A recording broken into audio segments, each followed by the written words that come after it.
ശ്രീനിവാസൻ്റെ ഭൗതിക ശരീരം അല്പസമയത്തിനകം വീട്ടിൽ നിന്ന് എടുക്കുമെന്നാണ് മനസ്സിലാക്കേണ്ടത്. 10 മണിക്കാണ് ഇപ്പോൾ ചടങ്ങുകൾ. കഴിഞ്ഞ ദിവസം തന്നെ ആ വിവരം ഔദ്യോഗികമായി അമ്മയുടെയും മറ്റും പ്രതിനിധികൾ അറിയിച്ചിരുന്നു. അല്പസമയത്തിനകം ചടങ്ങുകളിലേക്ക് കടക്കും. അവസാനവട്ട യാത്രാമൊഴി ശ്രീനിവാസന് നൽകിക്കൊണ്ടിരിക്കുകയാണ് കലാകേരളം. ഇപ്പോഴും അവിടെ വലിയ പ്രവാഹം, വലിയ തോതിലുള്ള ആളുകളുടെ വരവ് അങ്ങോട്ടേക്കുണ്ട് എന്നുള്ളത് തന്നെയാണ്.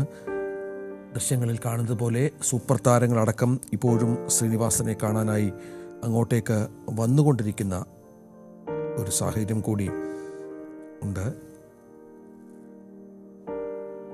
ആജ്ഞ രവീന്ദ്രൻ തുടരുന്നുണ്ട്. ആജ്ഞ ഇപ്പോഴും വലിയ തോതിൽ അല്ലേ ആളുകൾ അങ്ങോട്ടേക്ക് വന്നുകൊണ്ടിരിക്കുകയാണ്.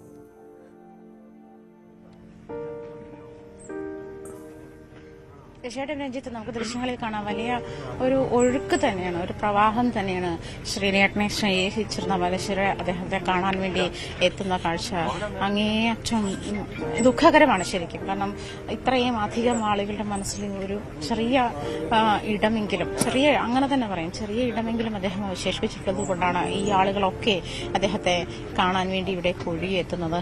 അത്രയും വലിയ ഇൻഫ്ലുവൻസ് ഉണ്ടാക്കാൻ അദ്ദേഹത്തെ അടുത്തറിയുന്ന ആളുകളല്ലാഞ്ഞിട്ട് പോലും, അല്ലെ അദ്ദേഹത്തിന് നേരിട്ട് ബന്ധമുള്ള ആളുകളല്ലാഞ്ഞിട്ട് പോലും ശ്രീനിവാസൻ എന്ന അദ്ദേഹത്തിന്റെ അവരുടെയൊക്കെ മനസ്സിൽ ഇടം നേടിയത് കൊണ്ടാണ് ഇത്രയധികം ആളുകൾ ഇവിടേക്ക് എത്തിക്കൊണ്ടേയിരിക്കുന്നത്. അതിപ്പോഴും തുടരുകയാണ്.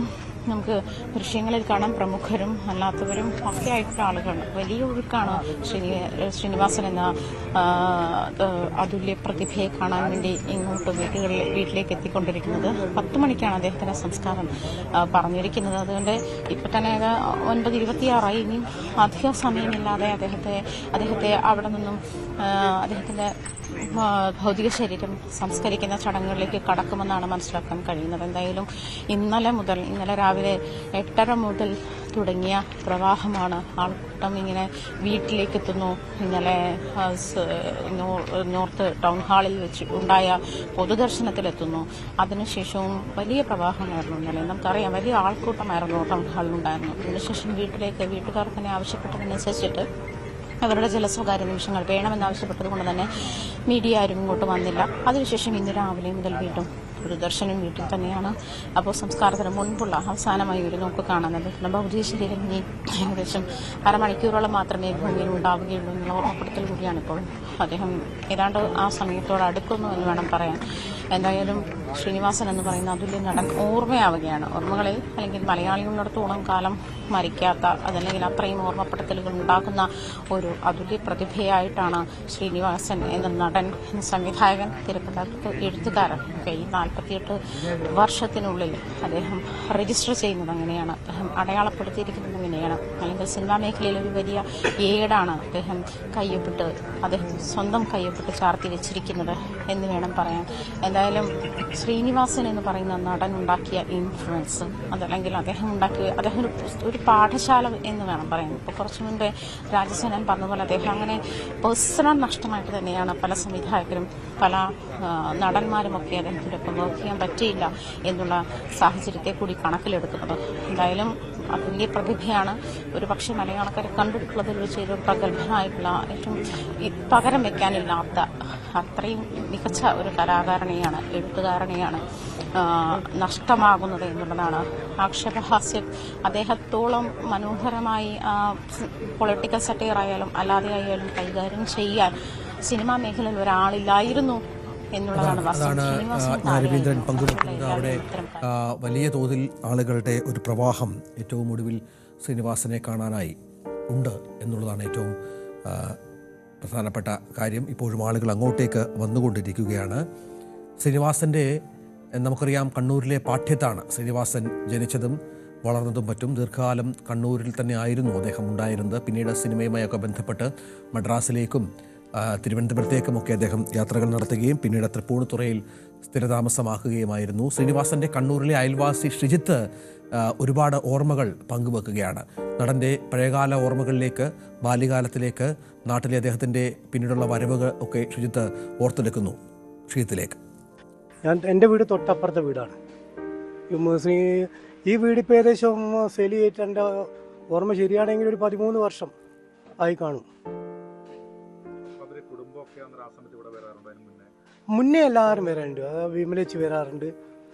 വിമലേച്ചി ഇടയ്ക്ക് ഇവിടെ തേങ്ങ പറിക്കാനും അങ്ങനത്തെ ആവശ്യത്തിൽ ഇവിടെ വരുന്നുണ്ട്. ഇപ്പോൾ ഉള്ളതെന്ന് വെച്ച് കഴിഞ്ഞാൽ പൂക്കോടുള്ള ഒരാളെ കയ്യിലാണ് ഉള്ളത്. അവരെല്ലാം മുന്നേ ആക്സിഡൻറ്റിൽ മരിച്ചു പോയിരുന്നു.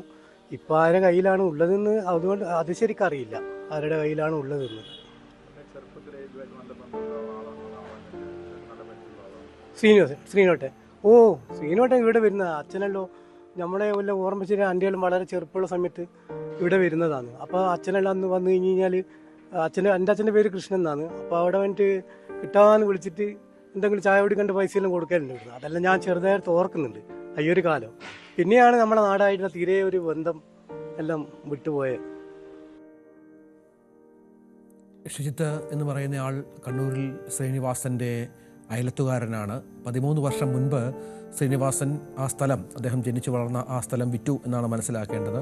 അതിനുശേഷം അങ്ങോട്ടേക്ക് വലിയ ബന്ധമൊന്നുമില്ല. പക്ഷേ അപ്പോഴും ഷിജിത്തിൻ്റെയൊക്കെ ഓർമ്മകളിൽ ശ്രീനിവാസൻ എപ്പോഴും നിറഞ്ഞു നിൽക്കുന്നു. കാരണം പാട്യം എന്ന ചെറിയ സ്ഥലത്ത് നിന്ന്, ഗ്രാമത്തിൽ നിന്ന് മലയാള സിനിമയുടെ കൊടുമുടികൾ കീഴടക്കിയ ഒരു മഹാനടൻ, മഹാ എഴുത്തുകാരൻ എന്ന് ശ്രീനിവാസൻ, ആ പാഠ്യത്തിൻ്റെ പേര് അത്രത്തോളം അദ്ദേഹം ഉയർത്തി എന്നുള്ളതാണ്. ശ്രീനിവാസനൊപ്പം നാടകക്കളരികളിൽ ഉണ്ടായിരുന്ന അദ്ദേഹത്തിൻ്റെ സുഹൃത്ത് രവീന്ദ്രനും ചിലത് പറയാനുണ്ട് ശ്രീനിവാസനെ കുറിച്ച്. അദ്ദേഹത്തിൻ്റെ വാക്കുകളിലേക്ക്. അന്നത്തെ കാലത്ത് അതിൻ്റെ പ്രത്യേകത നാം പിടിച്ചു നിൽക്കാൻ കാരണം അവൻ്റെ ആ ജന്മവാസനയാണ്. അല്ലെങ്കിലും അവൻ ഒരിക്കലും സിനിമയിൽ പിടിച്ചെടുക്കാനും കഴിയില്ല. കാരണം എന്താ പറഞ്ഞാൽ അന്നത്തെ കാലത്ത് സൗന്ദര്യത്തിനും ആകാര സൗഷ്ഠവത്തിനും ഒരു പ്രാധാന്യം കൊടുക്കുന്ന സമയത്താണ് ഇവനായൊന്നും ഇല്ലല്ലോ, ചെറിയ സാധനമല്ലേ. അപ്പോൾ അത് വെച്ച് ഇവ കൊടുക്കുന്ന ഇവൻ്റെ ടാലൻ്റാണ്. അങ്ങനെ മാഷാണ് ഇവൻ ഇൻസ്റ്റിറ്റ്യൂട്ടിലേക്ക് എടുക്കുന്നത്. ഇവനും മറ്റേ നമ്മളെ തമിഴ്നാടൻ രജനീകാന്തെല്ലാം ഒരേ ബാച്ചാണ്. രജനീകാന്ത് ഇവൻ്റെ സീനിയറാണ് ഒരു കൊല്ലത്ത്.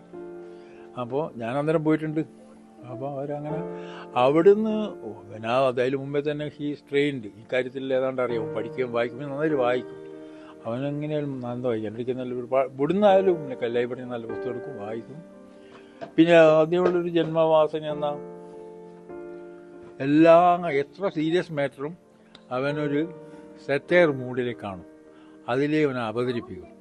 അത് നമ്മൾ വളരെ രൂക്ഷമായി പറയുന്നത് നമുക്ക് കിട്ടുന്ന രൂക്ഷ വികാരങ്ങൾ അവൻ അതേ വികാരം ഈ സെറ്റയറിലൂടെ ചിരിപ്പിച്ചുകൊണ്ട് ഉള്ളിലേക്ക് കടത്തും. അത് എല്ലാവർക്കും കഴിയാത്തൊരു സാധനമാണ്. നാടോടിക്കാറ്റിലെ ദാസൻ എന്ന മോഹൻലാൽ കഥാപാത്രത്തെ ആരും മറന്നിട്ടുണ്ടാവില്ല. ആ കഥാപാത്രത്തെ എഴുതാൻ പ്രചോദനമായത് ടി ദാസൻ എന്ന വ്യക്തിയാണ്. ശ്രീനിവാസന്റെ മരണവാർത്ത അറിഞ്ഞ് പൊട്ടിക്കരയുകയാണ് അദ്ദേഹം. ഒരിക്കലും ജീവിതത്തിൽ അവനെ മറക്കാൻ പറ്റില്ല. അത്രയും ഞമ്മളുള്ള ബന്ധം ഒരു ഏട്ടായി ചെയ്യുന്നല്ല, അത്രയും ബന്ധം. എന്ത് മദ്രാസിലുള്ളപ്പോൾ തന്നെ എൻ്റെ ഫ്ലാറ്റിൽ വന്നിട്ട് പലപ്പോഴും വരാറുണ്ടായിരുന്നു. എൻ്റെ ഭാര്യ മരണപ്പെട്ട് ഞാൻ വന്നിട്ടില്ല, അവൻ അറിഞ്ഞിട്ടുണ്ടായിരുന്നു. എൻ്റെ ഭാര്യ എൻ്റെ ഫോട്ടോ കണ്ടപ്പോൾ കരഞ്ഞിരുന്നു.